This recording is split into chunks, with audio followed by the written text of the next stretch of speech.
चलिए बच्चों, good morning. पिछले की क्लास में हम सदिश के बारे में पढ़े हैं। सदिश 6 प्रकार के होते हैं, जैसे समान सदिश, असमान सदिश, विपरीत सदिश, लंब सदिश, शून्य सदिश, विपरीत सदिश। 6 प्रकार के सदिश हम पढ़ चुके हैं। तो आज नेक्स्ट टॉपिक है उसी सदिशों का निरूपण कैसे करते हैं, निरूपण या संकलन कैसे करते हैं, उसके बारे में आज हम पढ़ेंगे। सदिशों का संकलन नेक्स्ट टॉपिक हमारा है, जो हम पढ़ने चल रहे हैं, सदिशों का संकलन। सदिशों के संकलन के बारे में हम आज पढ़ेंगे। चलिए देखिए, सदिशों का संकलन क्या होता है उसके बारे में हम पढ़ते हैं। जैसे देखिए, पहले थोड़ा सा फिगर बना लें। देखिए, ये कोई हमारा सदिश, ये है वेक्टर सदिश, ये है, ठीक है। वेक्टर सदिश ये है और ये, और उस पर कोई वेक्टर सदिश भी है, उस पर कोई वेक्टर सदिश भी है, ठीक। तो देखिए, उसका परिमाण क्या होगा। परिमाण मतलब ये परिमाण, ये क्या होगा, आर डैश। परिमाण क्या होगा, आर डैश। आर डैश क्या होगा, आर डैश बराबर होगा वेक्टर ए और प्लस वेक्टर बी। इसका परिमाण हो गया क्या, वेक्टर आर डैश बराबर vector A plus vector B, ठीक है। और देखेंगे इसके बाद इस पर कोई एक वेक्टर और, मान लीजिए सी वेक्टर है, वेक्टर सी हो तो क्या हो जाएगा, इसको हम यहां से मिला देंगे, ये, ठीक है।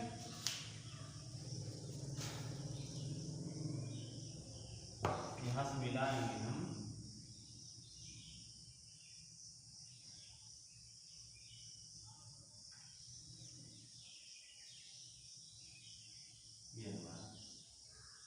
ये हमारा वेक्टर सदिश बी हो गया, ठीक है। देखिए, वेक्टर सदिश बी पर हम वेक्टर सदिश सी बना लिए। देखिए, अब इसका परिमाण क्या होगा, आर डबल डैश क्या हो जाएगा, ये वेक्टर जो दोनों है प्लस ये वेक्टर, जैसे वेक्टर क्या है हमारा, ये है vector A plus vector B और प्लस वेक्टर सी, ठीक है। तो इसका परिमाण कितना हो गया, सी का परिमाण क्या हो गया, वेक्टर आर डबल डैश बराबर vector A plus vector B plus vector C, ठीक है। और देखिए, इसके बाद हम इस पर एक और वेक्टर डी बना दिए, ठीक है। तो और इसको हम यहां से मिला दिए परिमाण इसका, ठीक है।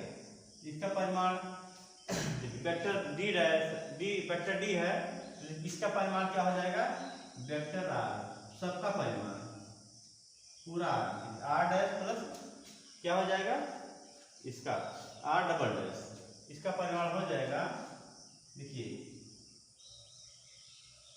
ए vector A plus vector B plus vector C plus vector D, ठीक है। इसका परिमाण क्या हो गया, वेक्टर आर बराबर वेक्टर ए डैश, ये vector A plus B plus vector C plus vector D. देखिए, ये हमारा फिगर बन गया।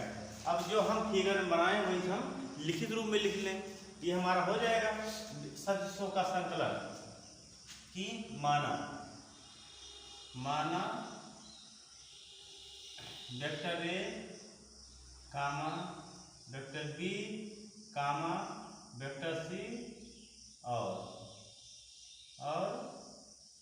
वेक्टर डी है, vector A, vector B, vector C, vector D हैं, तो देखिए आर डैश बराबर कितना है, आर डैश बराबर हमारा आया है vector A plus vector B, ठीक है। और आर डबल डैश क्या है, vector A plus vector B plus vector C, ठीक है। ये आर डबल डैश। अब देखिए ये हो गया। और देखिए अब उसका सबका परिमाण क्या हो जाएगा, वेक्टर ए, इसका मतलब जब हम संपूर्ण परिमाण निकालेंगे, जैसे वेक्टर आर बराबर क्या हो जाएगा, r1 plus vector R double dash, ये क्या हो जाएगा, तो देखिए यहाँ मान रख देंगे जिसे, तो हो जाएगा वेक्टर आर बराबर r1 का मान कितना है, r डैश का मान कितना है, वेक्टर ए, ठीक। मतलब ये हो जाएगा संपूर्ण ओ, तो vector A plus vector B, ठीक, यहीं से लिख लें, ठीक है, यहीं से लिख लें। इस परिमाण आर बराबर क्या हो जाएगा, vector A plus vector B plus vector C plus vector D, ये इसका परिमाण हो गया। यही हो गया सदिशों का संकलन, सदिशों का संकलन हो गया, ठीक है। आप इसको नोट कर लें।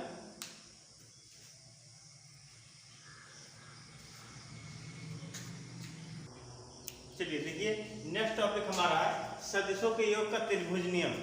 सदिशों के योग का त्रिभुज नियम क्या है, इसको हम पढ़ते हैं। देखिए देखिए ये त्रिभुज बनाएंगे हम,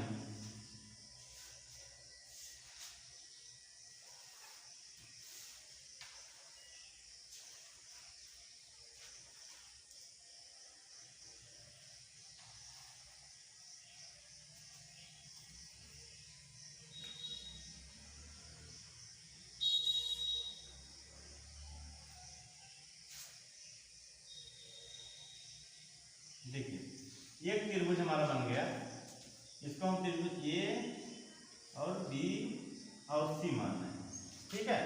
अब ए बी सी त्रिभुज कोई हमारा है, और देखिए ए बी का ये वेक्टर पी है, ये भी ये कोई वेक्टर पी है और ये वेक्टर क्यू है, ठीक है। और ये हमारा क्या है, परिमाण आर, परिमाण आर है, ठीक है। ए बी सी कोई त्रिभुज है, उस ए बी कोई वेक्टर पी है, बी सी कोई वेक्टर बी है, तो इसका ए बी और बी सी का परिमाण क्या है, आर है, ठीक है। ये हो गया, बन गया। अब देखेंगे हम यहाँ पर, हम ऐसे यहाँ इसको बी को हम आगे तक बढ़ाते हैं, आगे तक मान लिया डी तक बढ़ा दिए, ठीक है। इस पर हम लंब डाल देंगे, ये, ठीक है। डी को हम, बी को हम डी तक आगे बढ़ा दिए, इसको सी से डी को मिला दिए, सी पर लंब डाल दिए, ठीक है।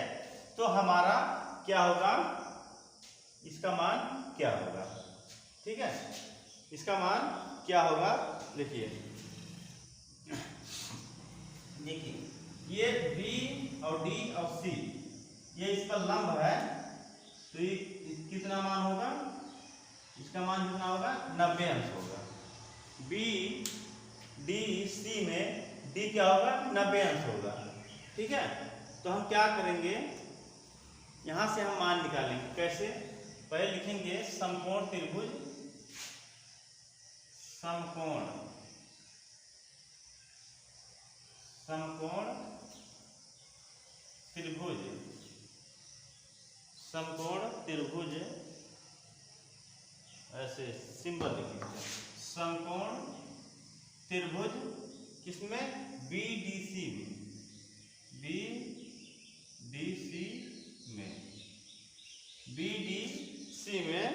देखिए क्या होगा, अब हम अगर साइन थीटा बराबर माने, साइन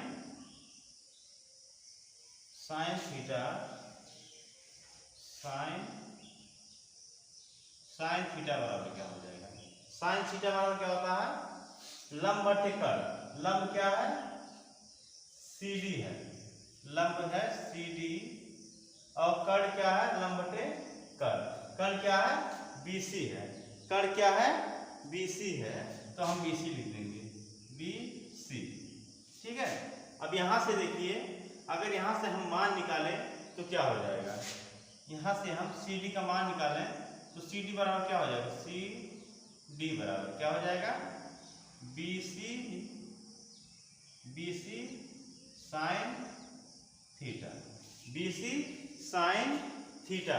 CD बराबर क्या हो गया, BC साइन थीटा। अब देखिए BC साइन थीटा हो गया। अब देखिए BC का मान कितना है, वेक्टर Q है, तो हो जाएगा, इसलिए CD बराबर क्या हो जाएगा, CD बराबर vector Q sine theta, vector Q sine theta.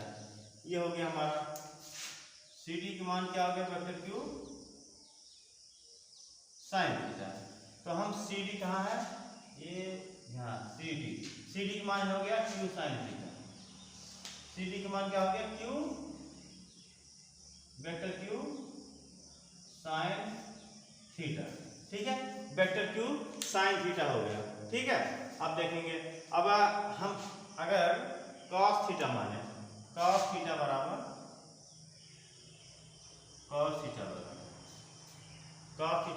क्या हो जाएगा,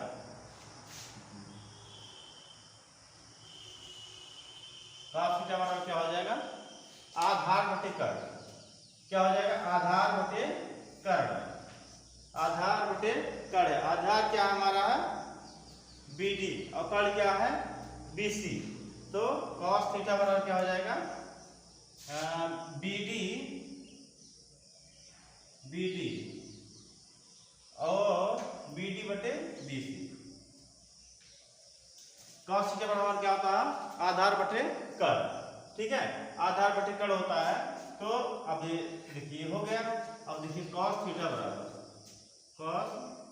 बराबर, अब देखिए BD का मान हमको नहीं पता है, अब BC का मान हमारा है वेक्टर Q,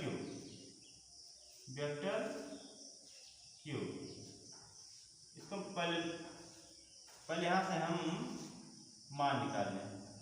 तो देखेंगे यहाँ BD बराबर क्या हो जाएगा, BD बराबर हो जाएगा BC cos थीटा, ठीक है। तो BD बराबर क्या हो जाएगा, इसलिए BD बराबर, BC का मान कितना है, वेक्टर Q, तो BD बराबर हो जाएगा वेक्टर Q cos थीटा। क्या हो जाएगा, BD बराबर वेक्टर Q cos थीटा। क्या हो जाएगा, BD बराबर vector Q cos theta. BD कहाँ है, ये क्या हो जाएगा, Q cos theta, vector Q cos theta. ठीक है। अब देखिए, अब इसका मान हमको निकल गया। अब हम फिर आगे क्या करते हैं, देखिए अब देखिए CD का मान निकल गया, इसके बाद BD का मान निकल गया। तो देखिए अब हम पूरे संपूर्ण त्रिभुज जो है उसमें हम मान निकालेंगे, क्या हो जाएगा हमारा। अब हम इसको नोट कर लें। चलिए देखिए, अब देखिए BC का मान, CD का मान और BD का मान हमको पता चल गया। तो देखिए हमें एक पूरा त्रिभुज में हम देख रहे हैं A, D और C, क्या हो जाएगा, समकोण त्रिभुज है। AD हमारा क्या है, 90 अंश का।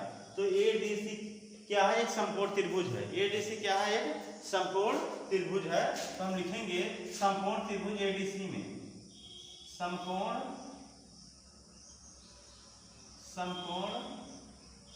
त्रिभुज ADC में, समकोण त्रिभुज ADC में क्या हो जाएगा, देखिए समकोण जब त्रिभुज ये है तो देखिए ADC में जब हो जाएगा तो देखिए AD क्या है, हमारा आधार है, और B और D और C मतलब DC या CD हमारे क्या है, लंब है, और कर्ण हमारा क्या है, AC। तो अगर हम समकोण त्रिभुज की बात करें तो देखिए पाइथागोरस प्रमेय से यहाँ हो जाएगा। समकोण त्रिभुज है तो पाइथागोरस प्रमेय से,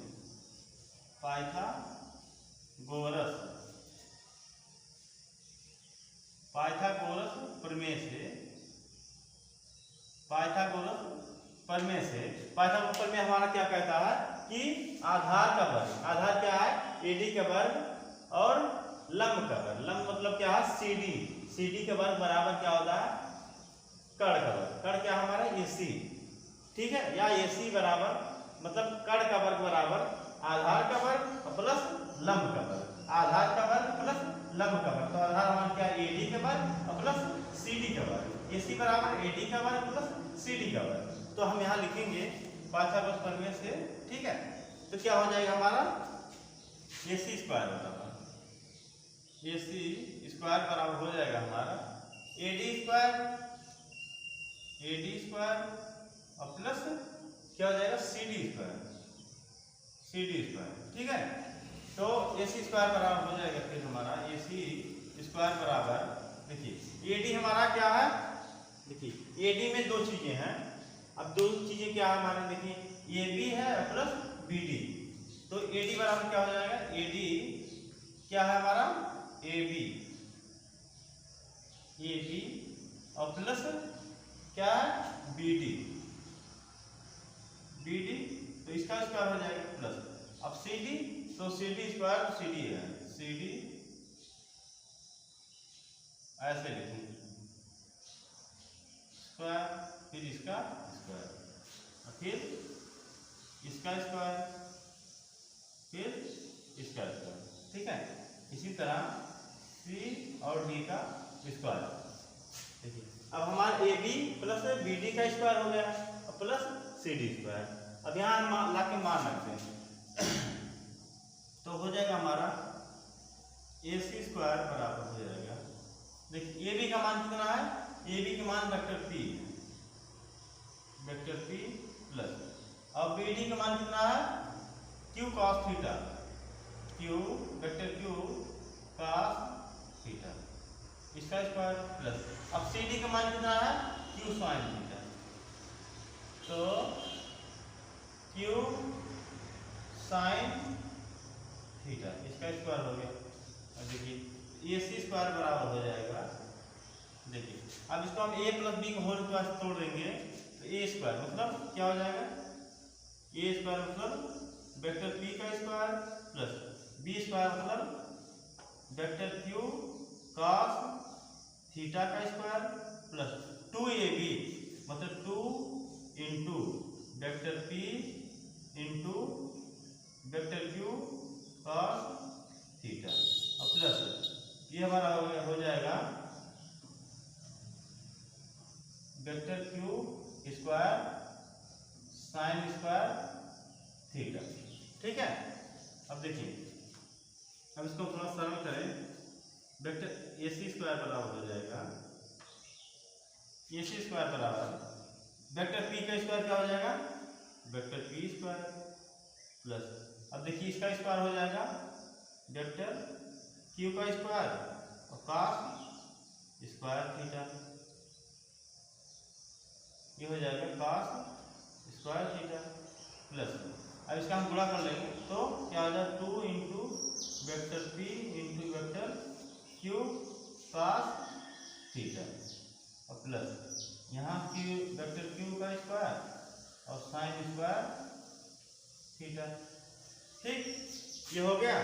अब देखेंगे हम यहाँ, तो देखिए यहाँ हम क्या करेंगे, देखिए हम इसको यहाँ रखते हैं, ठीक, देखिए हम क्या करते हैं यहाँ पर, देखिए तो AC स्क्वायर बराबर हो जाएगा हमारा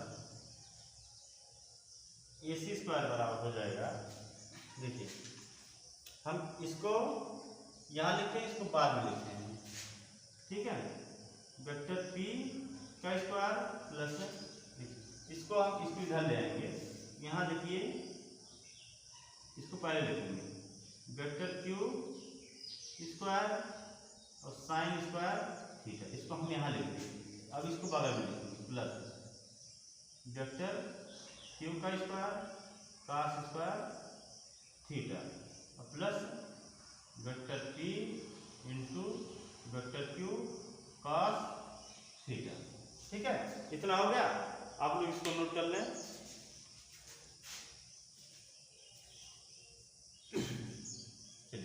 नोट कर लेंगे। अब हम इसको ऊपर से मिटा रहे हैं थोड़ा सा।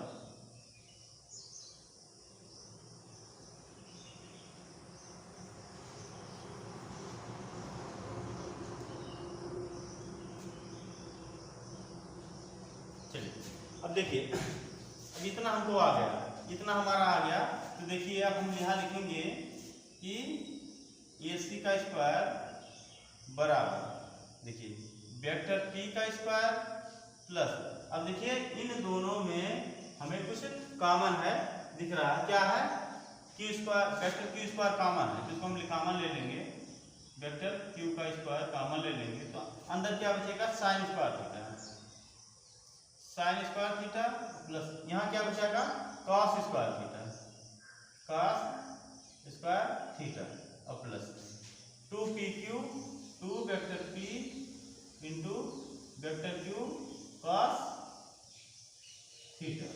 ठीक है, अब देखिए अब ये हमारा हो जाएगा AC स्क्वायर बराबर हो जाएगा, देखिए वेक्टर P का स्क्वायर प्लस, देखिए साइन स्क्वायर थीटा और कॉस स्क्वायर थीटा का मान 1 होता है, साइन स्क्वायर थीटा और कॉस स्क्वायर थीटा का मान 1 होता है, तो हम यहाँ 1 रख देंगे। तो ये हमारा हो जाएगा वेक्टर Q का स्क्वायर और into 1 plus 2 vector P into vector Q cos theta. तो AC स्क्वायर बराबर हो जाएगा, AC स्क्वायर बराबर हो जाएगा, क्या हो जाएगा, वेक्टर P का स्क्वायर प्लस वेक्टर Q का square plus 2 vector P into vector Q cos theta. ठीक है, इतना हो गया। अब हमें AC का मान निकालना है, AC परिमाण R का मान हमको निकालना है, तो हमारा AC बराबर क्या हो जाएगा, AC बराबर हो जाएगा अंडर रूट के वेक्टर P का स्क्वायर प्लस वेक्टर Q का square plus 2 vector P into vector Q cos theta. ये हो गया। चलिए देखिए AC बराबर हमारे आ गया अंडर रूट वेक्टर P का स्क्वायर प्लस वेक्टर Q का स्क्वायर, वेक्टर Q का square plus 2 vector P into vector Q into cos theta. देखिए AC का मान हमारा कितना, वेक्टर R है, तो R बराबर हो जाएगा हमारा, R बराबर हो जाएगा अंडर रूट, क्या हो जाएगा, R बराबर हो जाएगा अंडर रूट, क्या हो जाएगा, वेक्टर P का स्क्वायर और प्लस वेक्टर Q का square plus 2 vector P into vector Q cos theta. ठीक है, R का मान हमारा कितना हो गया, ये R का मान हमारा हो गया, ये R का मान हो गया, R वेक्टर R बराबर अंडर रूट वेक्टर P का स्क्वायर प्लस वेक्टर Q का square plus 2 vector Q into vector Q cos theta. ये हमारा मान हो गया। ठीक, अब देखिए इसमें कुछ विशेष स्थितियां हैं, तो विशेष स्थितियां हम देख लेते हैं कि विशेष स्थितियां हमारा क्या है। ठीक है, विशेष स्थितियां में क्या है, विशेष, इसको आप लोग नोट कर लें, इस पर हम मिटा दें इसको। ठीक, फिर देखते हैं विशेष स्थितियां में क्या है, इसको हम मिटा देते हैं। ठीक है, तो विशेष स्थितियां, विशेष स्थितियां,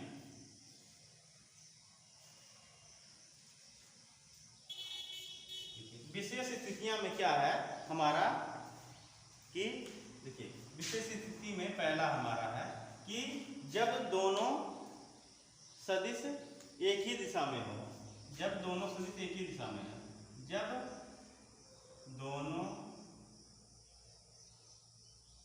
दोनों सदिश एक ही दिशा में, एक ही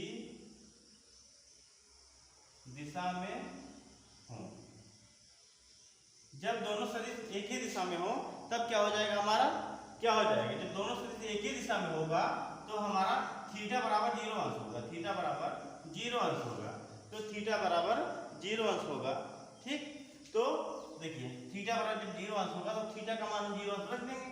तो हमारा आया था वेक्टर परिमाण r बराबर आया था अंडर रूट क्या था वेक्टर p का स्क्वायर प्लस वेक्टर q का square plus 2 vector p into vector q cos theta.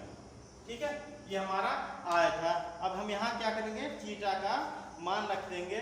तो जब थीटा का मान यहाँ रखेंगे तो क्या हो जाएगा, परिमाण r बराबर हो जाएगा अंडर रूट वेक्टर p का स्क्वायर प्लस वेक्टर q का स्क्वायर और प्लस देखिए 2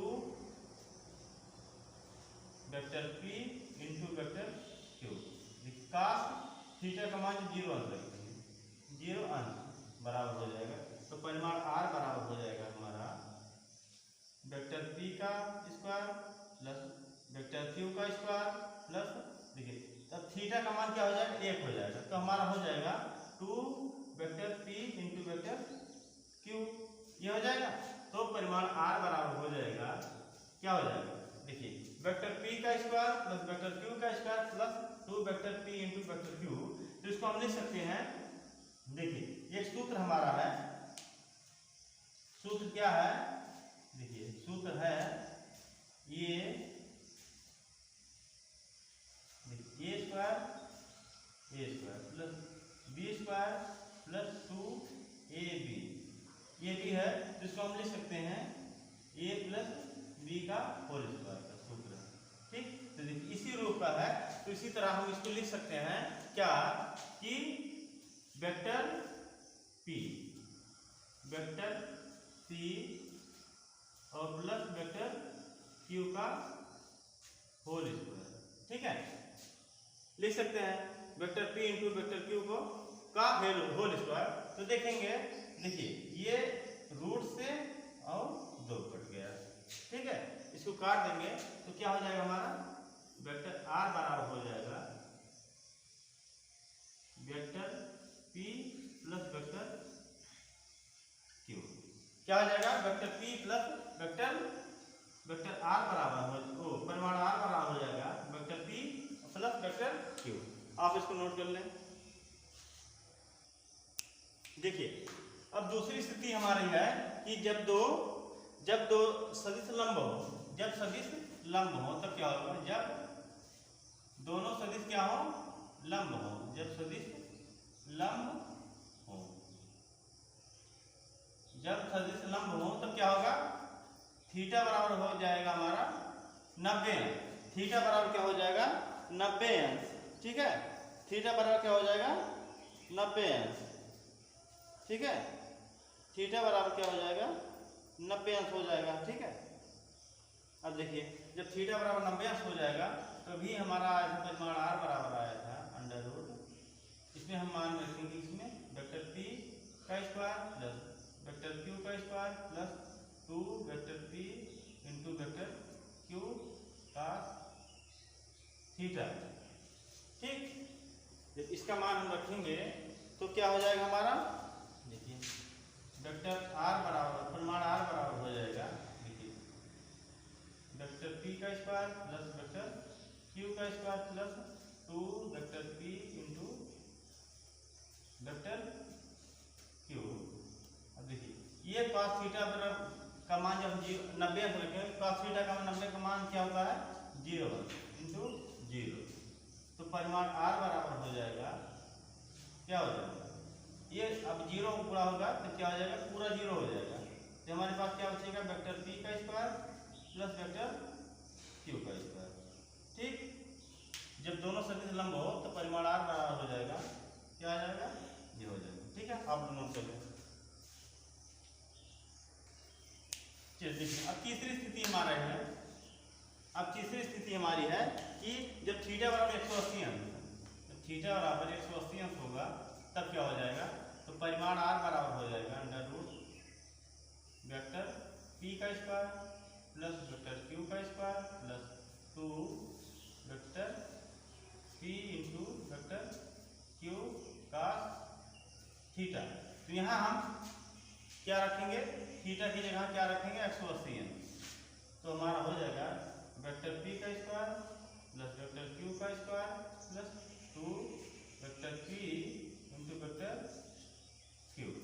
cos 180 का अंश मान होता है -1, ठीक।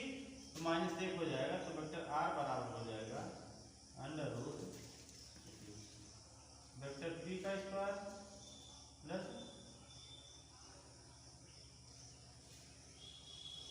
वेक्टर q का स्क्वायर प्लस, अब देखिए अभी जब यहाँ मान 1 का गुणा होगा, -1 का गुणा होगा, तो यहाँ भी माइनस, यहाँ माइनस हो जाएगा 2 vector p into vector q, ठीक।